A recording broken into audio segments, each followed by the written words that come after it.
to start off with, guys, how are we all going? Quickly, pretty exciting announcement for the team and myself that we've been approached by Blockbit, a new Australian exchange, and they want to help us with the auditing process for what coins get listed. So obviously that's pretty good recognition.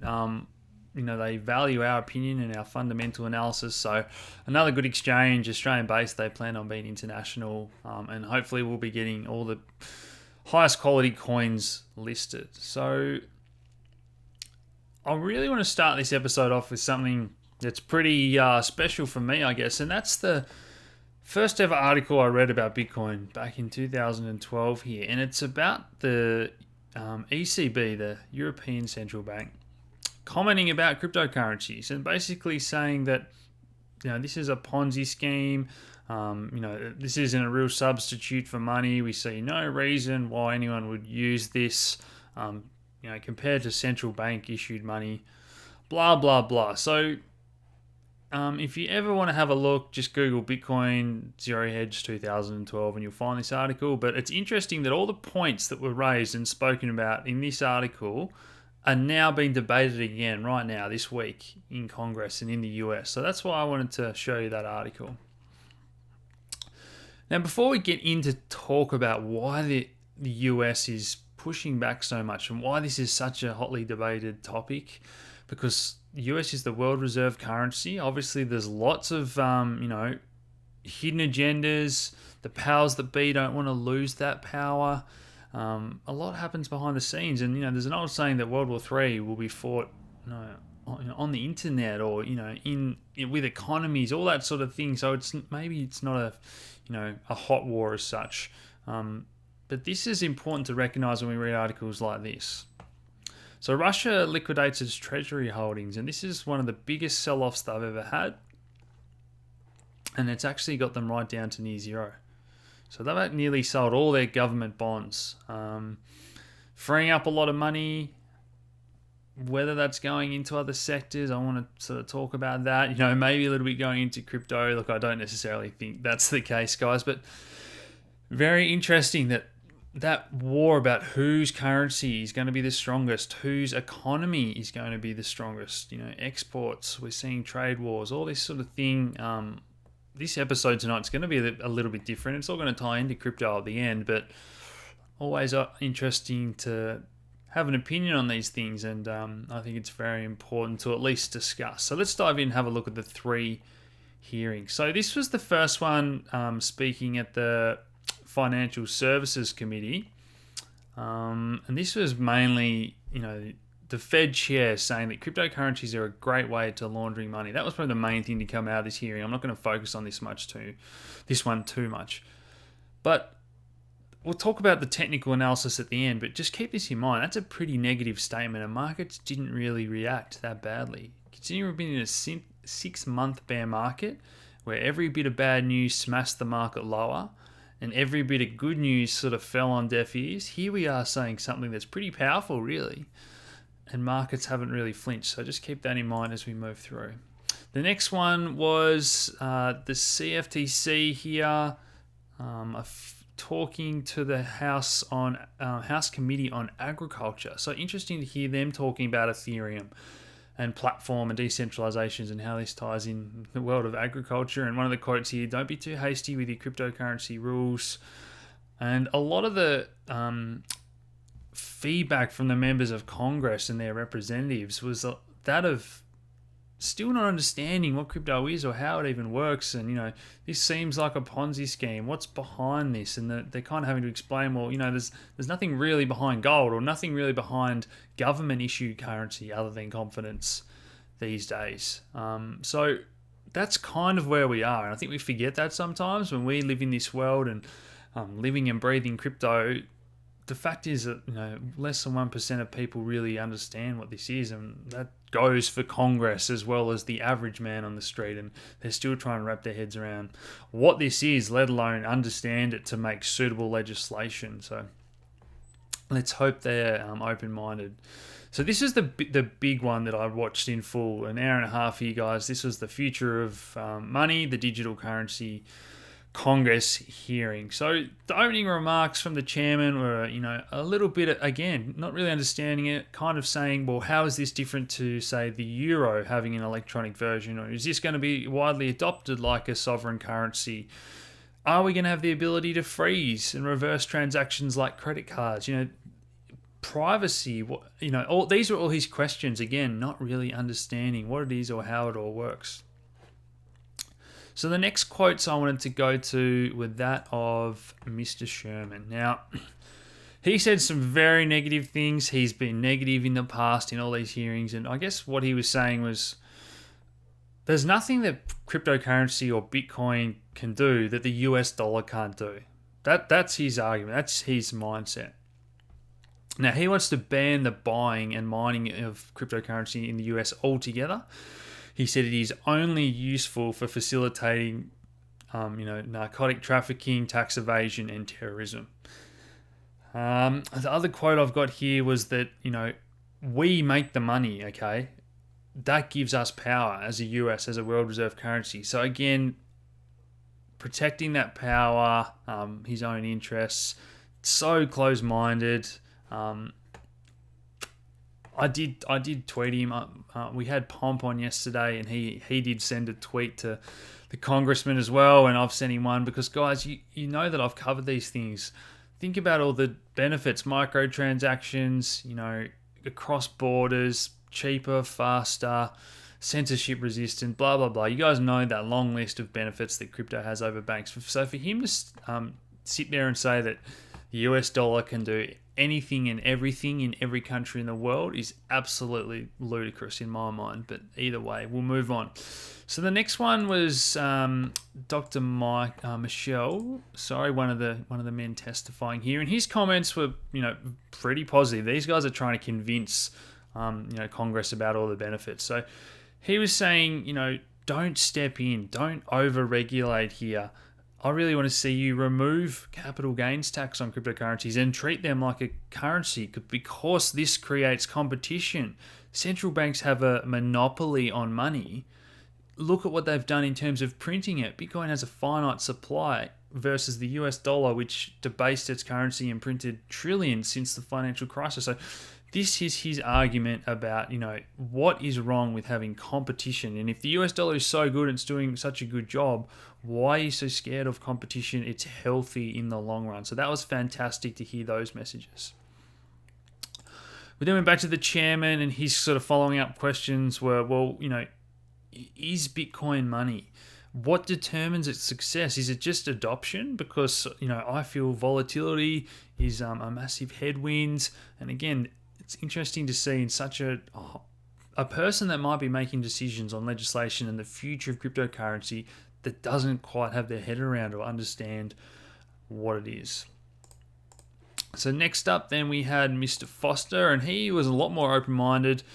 Some of his remarks here were that the way I see it playing out, it's kind of a replacement for cash in the future, in that everyone might have a little bit of cryptocurrency for online payments and whatever. People aren't going to keep their entire net worth in cryptocurrency, especially if it's volatile, but maybe having a little bit to pay and all that sort of thing. And he is very open-minded to this being useful in the future, because cryptocurrency is like cash in a lot of ways, in that it's a non-interest bearing instrument. So you don't get an interest rate by holding Bitcoin. So compared to maybe bank accounts, some bank accounts, high interest rates, dividend paying stocks, whatever, I guess that's competition. Bitcoin's never going to offer that return. So that's one way to think about it. But his other remarks were very interesting in terms of competition in other countries. So we've seen Sweden take a really positive mindset in exploring what is digital money and digital payment systems, and sort of banning cash, and what are the pain points once you do ban cash. We've seen it in India, and we've seen it in Sweden. There's things that arise from banning cash, and it's mainly small business and those are the ones that are affected. WeChat, Alipay, think about these huge apps in China that sort of link to your bank account. Everything's sort of going digital online in apps. And again, these questions about how does that fit into the world of cryptocurrency versus what we're seeing in money going digital government central bank issued currency. So that was all pretty good.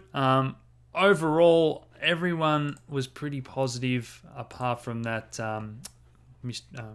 Senator Sherman. So again, it's kind of to be expected, guys. But the fact that, as we said, probably the big takeaway there was the negative comments from the chairman of the Federal Reserve. Some would argue one of the most powerful men on the planet, saying that this is all great for money laundering and not much else, and the fact that Bitcoin didn't budge on the charts.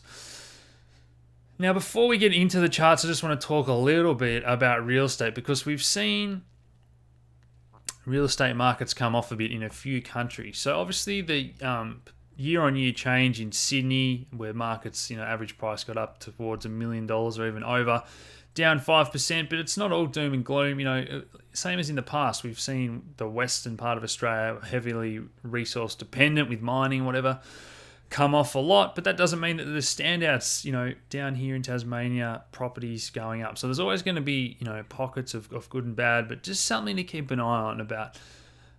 I want to talk about how much it takes for the stock markets or real estate to turn to actually start to affect people that are highly leveraged and highly geared. Same in the UK here. Prices starting to fall, look, chopping and changing, but that trend is kind of down. Again, it's just something to keep an eye on if this gets worse. Some of the numbers here that we're looking at, guys: total real estate, 217 trillion. Now that's 3 times larger than the GDP of the entire planet. That's an astronomical number, just something to keep in mind. Some of those other numbers here, global debt hit 250 trillion. That's increasing there. Some other numbers: world stock market's about 55 trillion. We've spoken about gold in terms of that market cap of every bit of gold ever mined being about 7 trillion. So just interesting to keep those sort of numbers in mind going forward. But if we get this downturn, and I haven't read, a lot of books in my life, guys. I'm not a big reader. I love documentaries, but this was one that I did read. So I'm not sure if you can read that or not there, guys. But The Demographic Cliff by Harry Dent, and he's made a few predictions. He's got a lot wrong as well as a lot right. But basically in that book, he talks about aging populations and demographics, and this is a basic life cycle of how much money people spend on average at certain ages. There's another representation here, but basically spending peaks, 45 to 54 when you've got children and you're paying off your mortgage and you've got a good job, you've accumulated wealth, your house has gone up in value, all that sort of thing, guys. And then obviously it declines as we retire, sell assets and downgrade and all that. And you have to be aware that life expectancy is going up in a lot of countries, but for the first time ever, due to obesity, heart disease, and a few things, it's actually declining in a couple of countries, such as the US. Now, there's a few takeaway messages here, and I'll tie this all into crypto hopefully at the end. But look, this is way back in 1950. The percentage of people that are 80 and 90 there, absolutely tiny. Here we have 2010. We've come a long way. Population's growing. But then this is the look forward. So this isn't too far away now, guys. This is one generation. There's going to be a huge amount of people that are 60, 70, 80, 90, 100. For the first time really in history, we are reaching a point, and I remember reading a statistic 2 years ago that for the first time ever we're selling more adult diapers than baby diapers. Now that might sound like a bit of a joke to a few of you, but you think about that for a second now. Nursing homes around the world, incontinence, aging population, we are selling more adult nappies in the world than baby nappies. That's just a crazy statistic, and those people are no longer contributing to the economy. That's not to say that they weren't awesome members of society and they worked and a lot of them earned their retirement, you would argue, and those pension funds aren't going to have money in them to fund it. Again, these are all arguments about who's paying when the number of people in the world that have retired is equal to or far exceeds the amount of tax and whatever government revenue can produce to pay these people.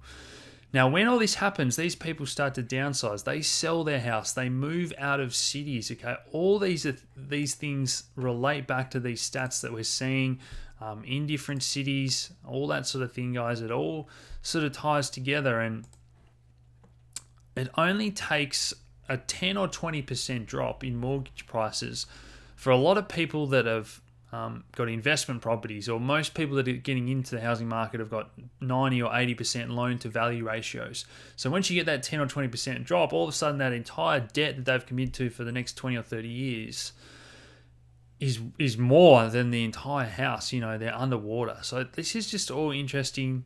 I don't want to stand here and be doom and gloom and saying there's a stock market crash coming, there's a housing bubble coming. I don't necessarily think that's the case, but it's just interesting to be aware of these trends. Watch it play out, because we're already seeing parts in the US where pension funds can't afford. You know, we're already seeing people, baby boomers, sell. It depends. Australia's actually got good immigration in terms of getting younger people to the country and increasing the workforce, but I'm not sure if this sort of stuff interests you guys at all, but consider how much money has been sucked out of that real estate market in terms of trillions, or Russia, that bond market. If stock markets have a correction, all that money doesn't die and go to money heaven. It's somewhere. Somebody's taken profits. It's sitting there and it's looking for a home.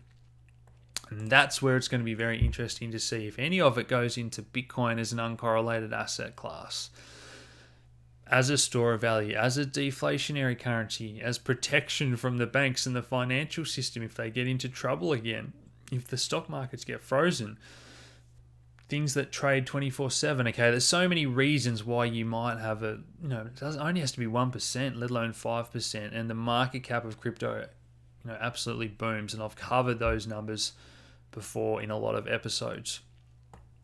Hopefully you've enjoyed that a little bit. In terms of technical analysis, look, Bitcoin's had a big run off the lows.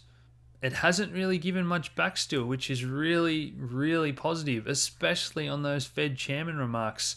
This is just a 4-hour chart here, but after that run-up we've had and those negative comments, geez, I would have expected a bit more weakness. So, look, it's holding up well at the moment. Let's see where we go from here, guys. The US often takes a little while to digest all that news that might have happened, once all the stock market's closed and whatever. So let's see how the market reacts today. Going into that weekend, there was so much sort of new money coming in, or new people. I'm sure you've experienced those missed calls, those Facebook messages. As I put up a bit of a joke today, someone I hadn't spoken to in 7 years sort of asked me, how to buy Bitcoin, how do I get into this crypto thing? And that's all just because of 2 days where it gets a bit of news headlines. So obviously there's still nowhere near as much FOMO and new account creation and whatever as this run here. But I think that is all going to come. And just like crypto fever really hit Australia, I think it's going to hit the US, Europe, all those different countries. Let's get Korea and China back on board. And that can definitely obviously create a bigger run up and higher highs than what we got in the last market cycle, if that all plays out. So something a little bit different there today, guys. Again, I'm going to wrap it up, but I'd love for you to leave your thoughts in the description and in the comments below if you've enjoyed this slightly different style of video tonight, guys. So hit that like button, subscribe if you haven't already, share these videos around, and thanks for tuning in, guys. Cheers.